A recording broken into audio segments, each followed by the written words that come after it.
Alice Wambui, Kuria. I'm a student at the Strathmore University doing BCom. And I'd really like to share my Centonomy journey and how it's helped me change my mindset towards money. So before I joined Centonomy, I thought that I was a miser. I just thought I was a miser. And being a miser, I knew that I'd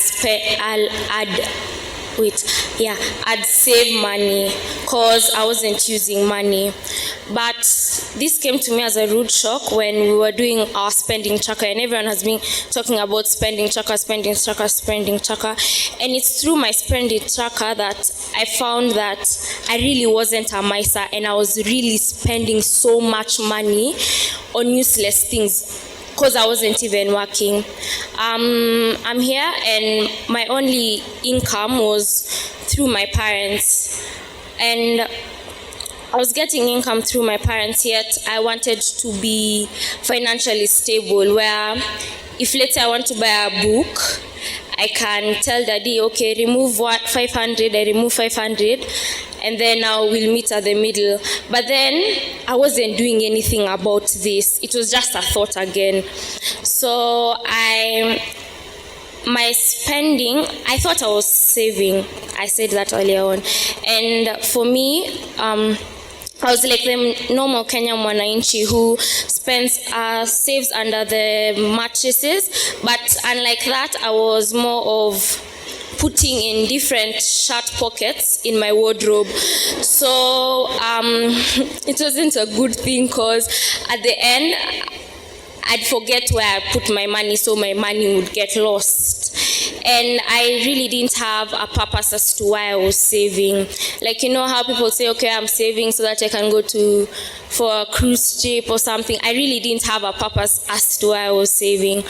So whenever, at the end of the month, whenever I've put money aside, and whenever a friend comes to me and tells me, okay, Alice, buy me lunch or we go for lunch, I'd be like, sure, why not?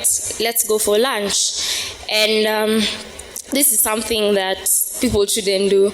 So I remember I finished high school, I think 2 years back, yeah.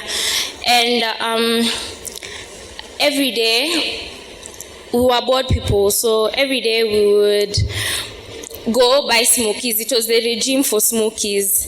And so every day we'd spend money on smokies. And it's not just one smoky, it's later. So I remember a friend of mine who's, I think here, she's called Wamushi. She came for Centonomy. And after she came for Centonomy and we used to go out to buy smokies with her, I realized that these days she's not coming with us, and I'd wonder why is she not coming. So in my head, I knew Wamushe is a miser. She's not a miser. I knew Wamushe was stingy with her money, because Wamushe had money, but she was not using it with us. So if you're not with me, then you're stingy. But she took me through what she was learning in Centonomy, and she was really young. So I was like, okay, why not? I was very curious, and I was like, let me join Centonomy. So I remember I learned about Centonomy like a week before. The class is starting a week before. And I remember calling up my friends, and I'm like, let's go for Centonomy. I've told people to come for Centonomy, and they are like, okay, fine, my parents are paying for me. Then I sit down and I wonder, okay, their parents are paying for them. I can't just go now a week before and tell my parents to pay for me. And I was like, I really can't not go for Centonomy. So what I decided that I'll pay for myself for Centonomy. And at that time, remember, I'm not saving as much. I only had 1,000 bob. 1,000 bob, yet I'm supposed to pay 8,000 on knowledge. Who would pay 8,000 on knowledge and I'm not working? So I had that 1,000, and I remember going and saying how hard it was for me,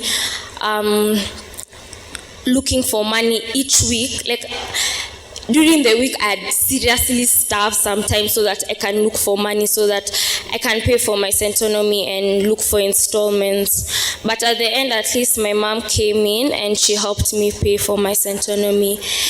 I'm standing here and saying that I really don't regret that the effort I took and investing in myself, each week's training to look for money. But at the end of it all, it's something that I look back and I'm like, Alice, there you're smart. So I came for Centonomy, and it was the first edition of the Campus Edition. And for me, it was really nice because the whole class course was more tailored to fit a normal Kenyan young adult. And the things that we learned were very basic, but help a lot. And I could see myself in everything that we were doing in class. So I've always wanted to live a certain lifestyle where I did 844, and doing 844, after passing through all that struggle, you say, Apana, my children are not going to learn 844. They're not going to go through that system. There's nothing. I'm not taking them there. I want to take them to IG. I want them to learn, to just relax. And then I was like, fine, I'm saying this. What am I doing about it? I really wasn't doing anything about it because I was just talking. And I'd reached a point in life where I really didn't want to save now. I had extended my saving to when I start working. And I'm sure most young people would really with me, Yeah.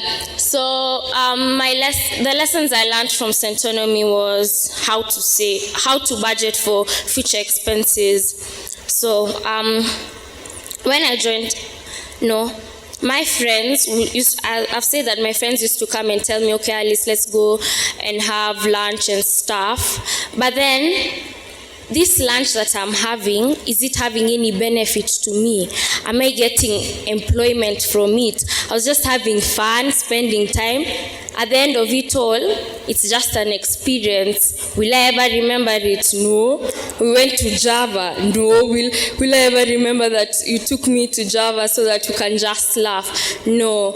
So I've really been helped because now I'm able to budget for these sprees that I can go for.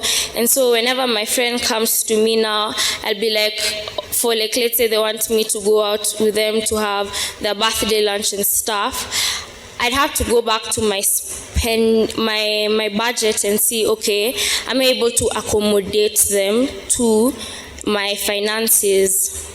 That's one thing. The other thing is, I remember when I joined Centonomy, the question that was in my mind was, fine, I know where to invest, but I knew you could invest in shares, in land, you can invest in yourself, your own talents and stuff, but I really didn't know how to do it. And it really doesn't matter how little you spend, how little you save for you to make a big impact with investing. Currently, I can say that I'm in 3 chamas. Yeah, 3. That looks like a lot of money. So every month, I'm given 10,000 bob. What would I do with 10,000 bob? 10,000 is fare, food, and the regular gifts to friends. But then I realized that this 10,000, how I used to spend and how I used to save was much more than the money I have. How is that? I never used to have any debt with anyone, but then it's still there.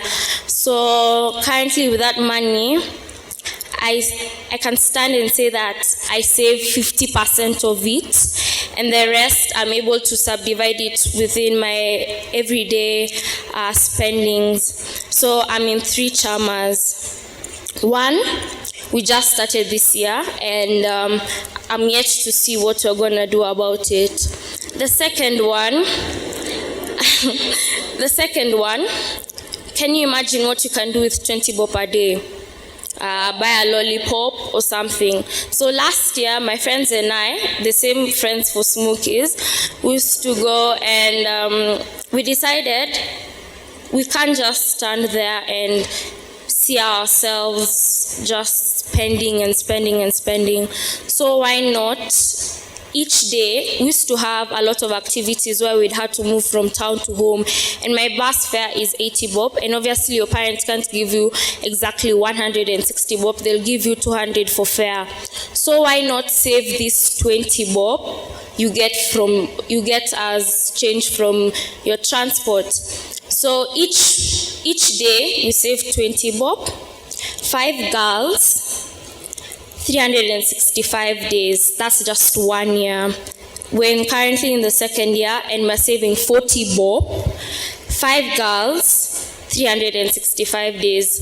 The math there is just too big, and it's something that 20 bob you'd use on credit and stuff, but we said no.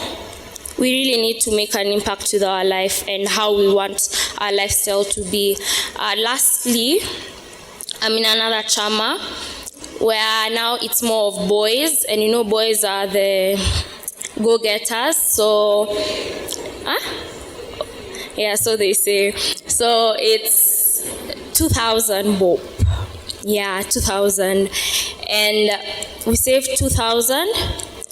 And we're 11 people, and currently, for the past year, we tried playing with our money in the stock market, but currently we're in the hopes of buying land. And if young people can do this, and you're seated there and you're young and you don't have any asset, I'm telling you, form those groups of 5 or 10 and get where you want to be. You can be it, you can do it. So with that and my small savings that I'm currently doing, I'm able to invest. I want to start investing in shares personally.